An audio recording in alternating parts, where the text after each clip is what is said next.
I'm really grateful to Kate Keel for this opportunity to speak to you today. I want to do everything I can to encourage a big picture approach to where we're heading today. We need to really wake up to the way that the path of so-called progress has taken us further and further away from our deeper connections to one another and from our connection to nature. I had the opportunity to live in an ancient culture, the culture of Ladakh or Little Tibet.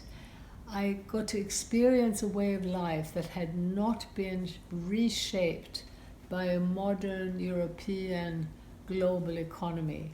They hadn't even been colonized, they hadn't been affected by the Western world, so they were still able to lead their own development based on their own knowledge about their own resources, their own water, their own soil, their own trees, their own animals, in control of their lives, and above all, operating at a human scale and a human pace of life. I saw what happened when the global economy suddenly came flooding in. Previously, the area had been closed off for political reasons. It's a part of Tibet, Ladakh or Little Tibet, high up in the Himalayas, a part of Tibet that belongs politically to India. And I arrived there in 1975, learned to speak the language fluently, and experienced a way of life that was so joyous, was so human, and was so connected to the natural world around us. I would go back and forth from that world to the modern Western world every year for 40 years, from 1975. So I experienced myself in a culture where human relationships and the pace of life, the way that I was living in a walking distance reality where I could walk downhill for 20 minutes and I was in a bustling town. I walked uphill for 20 minutes and I was in wilderness. I came to become an advocate for localization instead of globalization. And this happened very soon after I experienced these changes in Ladakh. From that time, I've been trying to go back to the Western world every year to wake people up to what's happening in the name of globalization, in the name of progress. Fundamental to this progress path has been technological change. By the late 80s, the big push was for the internet. The propaganda was that we were all going to be able to go back to that more ecological, community-based way of life that probably a majority of people were wanting. The early environmental movement from the 60s and the 70s was very clear about wanting decentralization, which is essentially localization. Very clear that we wanted decentralized renewable energy. Very clear that we wanted a relationship with the rest of life, and that above all that we wanted community. What we need to be aware of is that what was set in motion much earlier, really at the beginning of the modern economy, was a system that gave global traders and global players more and more power. It started with slavery, it started with enclosures, it started with genocide.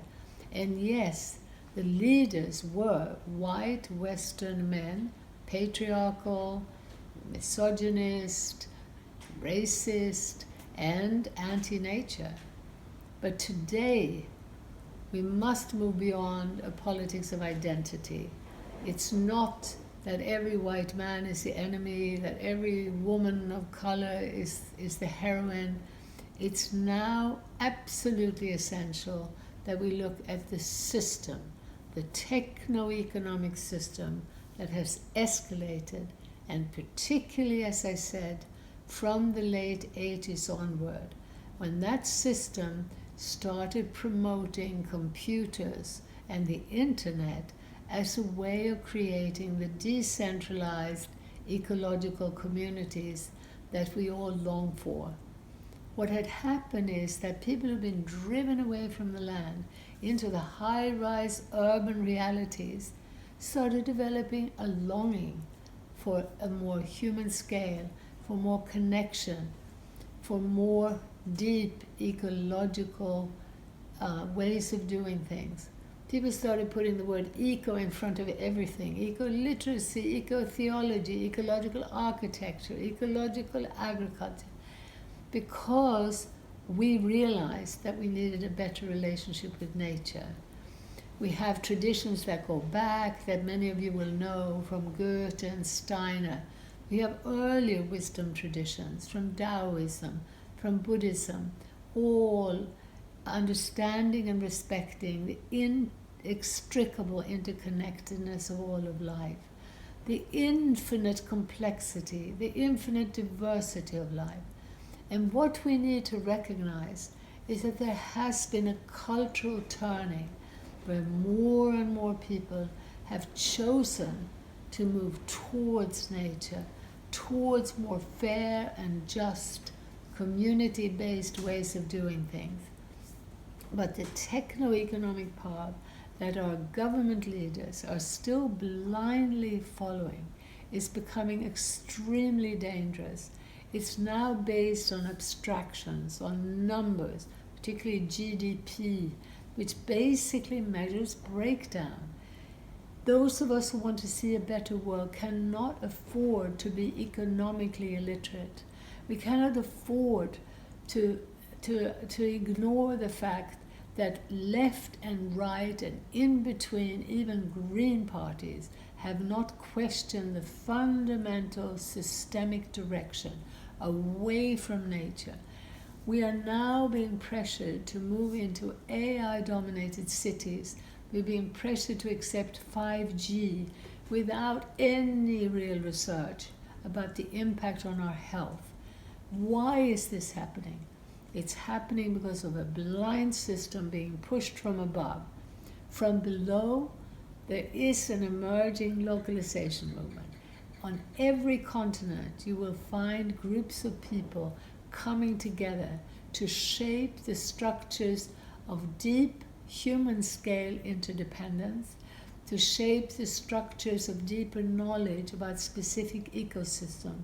At the heart of this movement is a local food movement that around the world is demonstrating that if we go local, if we support diversified, healthy agriculture, by getting our local communities to support the farmers in our region, encouraging new young farmers to create thriving local food economies. When we do that, we are demonstrating that these smaller community-based farms, very job-rich, with quite a lot of people on the land, can produce far more per unit of land, per unit of water, than any of the large monocultures that are being pushed in the name of progress. Right now, that push is arguing that we need robots on the land. We need robots linked to drones, linked to satellites to monitor carbon. We're told that we need this to feed the world. We're even told that we shouldn't be eating food. We can't afford farming because we now should be instead depending on fermented bacteria. We're going into a madness that's linked to the metaverse, that's linked to a disembodied, inhuman, essentially robot path, a robot path disembodied. We must rapidly wake up, we must step back, look at the big picture, just pause for a few minutes. And the wonderful thing about informing ourselves better from the really big picture is that we will see countless initiatives around the world that can show us that human beings long for connection. They long for the reconstitution of what it is to be human. It's how we evolved. We evolved in intergenerational groups that were inherently collaborative. For almost all our time on this planet, We have been living in that way, connected to each other, connected to the earth, at a human scale, at a human pace. And as it turns out, that's the scale and the pace of life. It takes time to nurture. It takes time to care. It takes time to understand. And we need experiential knowledge. We need direct knowledge of the specific forest, the specific climates, the specific soils that local knowledge systems give us, local knowledge systems linked to more localized economies. That's the vision. That's the ancient futures vision we need to move towards, and that is what's beginning to happen. I hope all of you will join us on this journey. Please come to our website, localfutures.org. You will find a mass of material that will help you explore and explain why this path it's inevitable, it's necessary for survival. But the sooner we start helping this world to be born, the sooner we will find our own joy, our own well-being, because we're reconstituting what it is to be human.